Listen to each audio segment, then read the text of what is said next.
and go. Go, press. Okay, and keep on going. No, bring it up as you're doing it.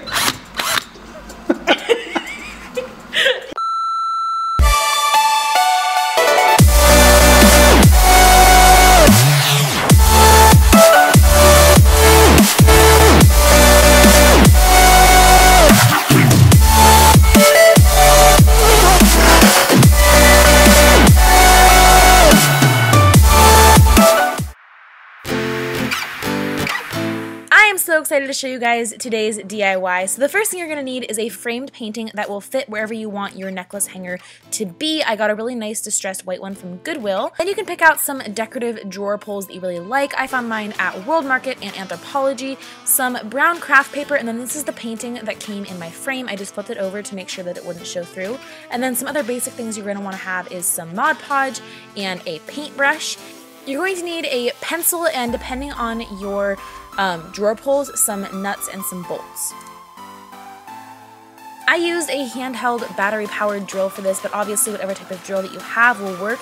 Just check to make sure that the drilling part, is it called the bit? I think so, is the same size as the part of your drawer pulls that you're going to be drilling for. The first thing you want to do is lay your painting or whatever came inside your frame on the brown craft paper and trace it out with a pencil to make sure that it's going to be the right size. If it overlaps and your piece of paper is too big, it can crinkle and just generally not look very good. So once you have a really clear outline, you can go ahead and cut that out with a pair of scissors.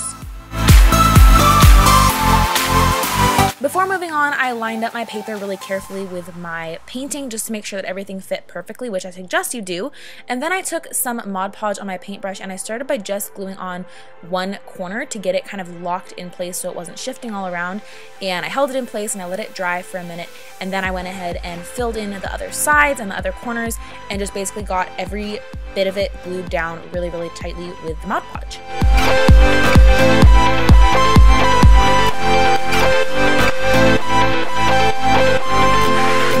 Remember to smooth down the paper every now and then as you go. This will prevent creasing, and if there is a crease, you'll be able to catch it before you're totally done and have to restart or rip it off or whatever. It just helps a lot.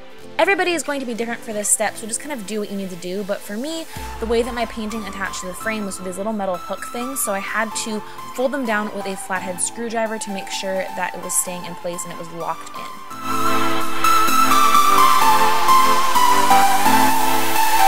Then I decided where I wanted my drawer pulls to go and I measured them out and I marked it with the pencil, and then I just followed those marks to drill holes for each of the drawer pulls. And I decided that I wanted to do 3 on top and 2 in the bottom, kind of like a checkerboard pattern, but you could do whatever pattern or arrangement that you like.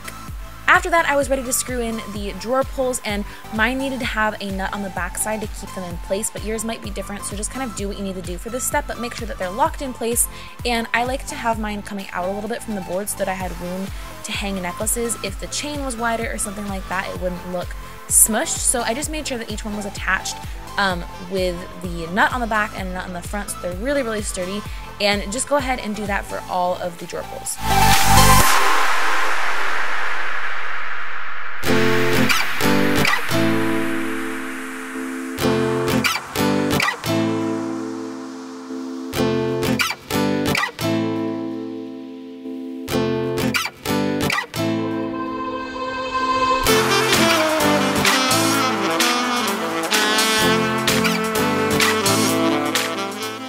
Decided that I wanted to make it even a little bit more special, so I used some iridescent gold paint and I put this in a disposable little paper bowl, and then I used the eraser of a number 2 pencil because it's a really, really flat circle shape, and I basically just stamped this in little dots all over my board. You can do whatever pattern or arrangement or size dot or whatever you want to do for this part. I just thought that the gold dots looked really, really pretty and added a little extra something to it.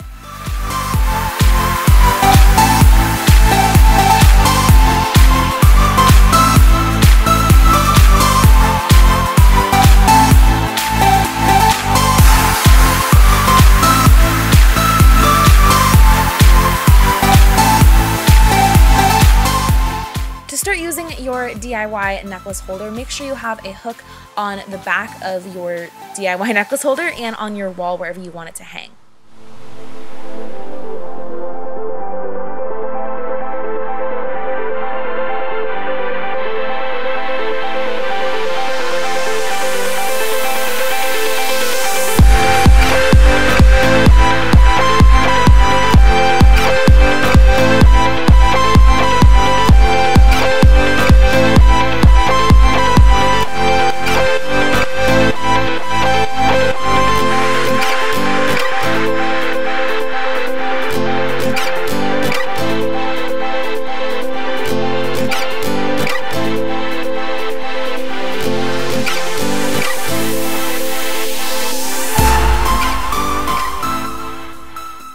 going to be it for today's video, you guys. I am so happy and proud of how this DIY turned out.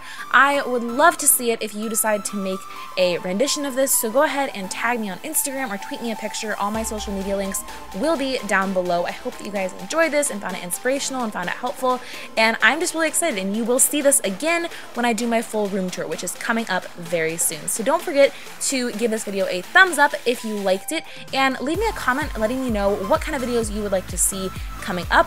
I love you guys so much. Please don't forget to subscribe if you haven't already, and I will see you in my next video.